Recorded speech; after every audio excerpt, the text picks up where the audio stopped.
ఒక్క medical college అయినా మీరు పూర్తి చేశారా? కేంద్ర ప్రభుత్వం నుంచి వచ్చిన నిధులు కూడా మీరు ఖర్చు చేశారా? మీరు ఈ రోజు చంద్రబాబు నాయుడు గారి ప్రభుత్వం పీపీపీ విధానాల్లో పూర్తి చేస్తుంటే గగ్గోలు పెడుతున్నారు. ప్రైవేటులకు ఇస్తున్నారంటే రంగులు వేయడానికి, భవనాలకు రంగులు వేయడానికి, మీ ఆఫీసులు రంగులు వేసుకోవడానికి, సరికి మీ మొహాలకు రంగులు వేసుకోవడానికి 3,000 కోట్లు ఖర్చు పెట్టారు. తర్వాత సర్వే రాళ్ళ మీద మీ ఫోటోలు వేసుకోవడానికి 1,000 కోట్లు ఖర్చు పెట్టారు. దాని తర్వాత మీ సలహాదారులు, మీ సాక్షి పత్రిక, వాటికి 2,000 కోట్లు ఖర్చు పెట్టారు. పర్యావరణాన్ని కూడా లెక్క చేయకుండా ఋషికొండలో నీ ఇంద్రభవనం కట్టుకోవడానికి 500 కోట్లు ఖర్చు పెట్టారు. ఇలా ఎన్ని వేల కోట్లు ప్రజాధనాన్ని వృధా చేసే బదులు ఈ మెడికల్ కాలేజీని కట్టిండొచ్చుగా మిస్టర్ జగన్మోహన్ రెడ్డి అని అడుగుతున్నాను. జగన్మోహన్ రెడ్డి ఆ రోజు అధికారంలో ఉన్నప్పుడు. ఈ రోజు గగ్గులు పెట్టాలి. కోటి సంతకాల సేకరణ ఎందుకు?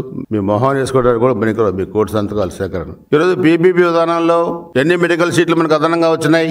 220 పైగా మెడికల్ సీట్లు మనకు అదనంగా వచ్చినాయి. దాంట్లో దాదాపు 120-130 సీట్లు పేద విద్యార్థులకి ఉపయోగపడుతున్నాయి.